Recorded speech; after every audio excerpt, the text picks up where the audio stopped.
The future of air combat is not about manned versus unmanned aircraft. It is about a more fundamental decision. What must remain human and what can be delegated to a machine? This distinction is reshaping the very definition of air power, forcing military planners to confront a new reality where the pilot is no longer the sole master of the sky.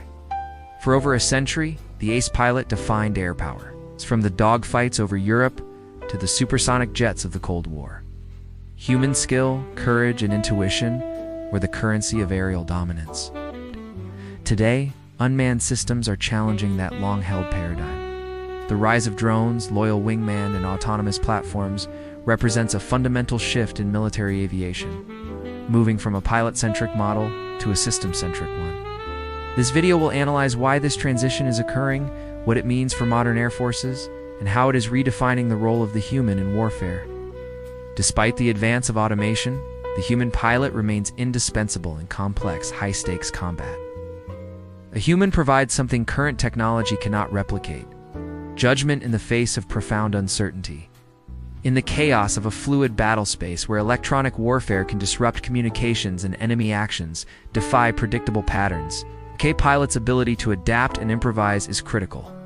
They can make ethical decisions under pressure, weighing rules of engagement against tactical necessity in a way no algorithm can. This capacity for nuanced, context-aware decision-making ensures that in the most demanding scenarios, human oversight remains the decisive factor. The operational takeaway is clear. Some decisions are too consequential to be automated, anchoring the need for manned platforms at the heart of command and control. However, the expansion of unmanned systems is undeniable, driven by stark operational advantages. Unmanned platforms transcend human physical limitations, offering endurance measured in days, not hours. This persistence allows for continuous surveillance, reconnaissance, and presence in contested areas without risking crew fatigue. Politically and strategically, deploying an unmanned system carries a lower risk profile. The loss of a multi-million-dollar drone, while significant, does not carry the same human and political cost as a downed pilot. This allows commanders to operate with greater boldness in high-threat environments where they would hesitate to send a manned crew.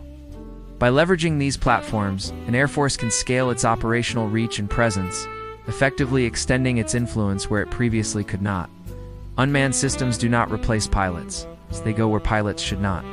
The concept of a fully autonomous combat system is one that can independently find, track, and engage targets without human intervention remains a distant and complex goal.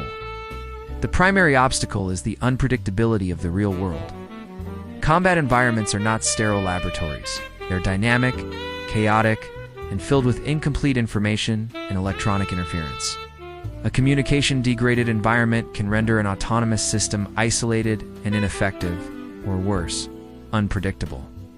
Furthermore, the question of accountability looms large. Who is responsible when an autonomous weapon makes a mistake? The legal and ethical frameworks for such technology are lagging far behind the technical possibilities.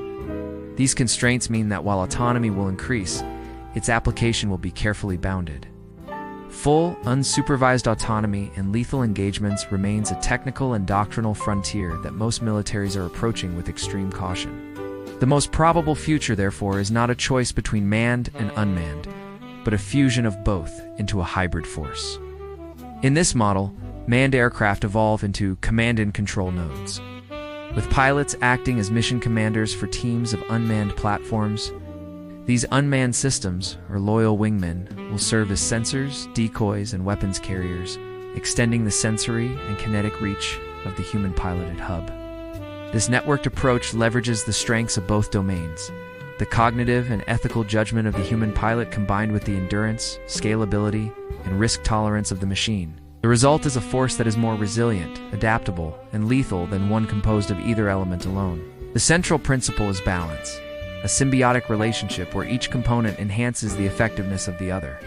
This shift toward a manned-and-manned hybrid force has profound strategic implications, forces air forces to fundamentally rethink force structure, procurement priorities, and training doctrine. The metric for air superiority is no longer just the number of advanced fighters an air force possesses, but the robustness and intelligence of its network. Training must evolve from teaching individual piloting skills to cultivating mission command in a complex, data-rich environment. Procurement will likely shift from acquiring a few exquisite, high-cost platforms to a mix of manned command jets and larger numbers of less expensive, attritable, unmanned systems. Ultimately, Doctrine will drive the adoption of this new technology. The Air Force that successfully masters the integration of manned and unmanned assets will not just win the next battle, it will define the future of air power itself. The next great evolution in air combat is not about replacement, but about redistribution. The human is not being removed from the equation, but is being repositioned to its most critical point: decision-making. Machines will expand the capabilities and reach of the force, but human judgment will remain central to its effective and ethical employment. The winning force will be the one that masters this new synthesis of human and machine. If this analysis helped clarify the future of air power, like this video and subscribe to Cut Everything.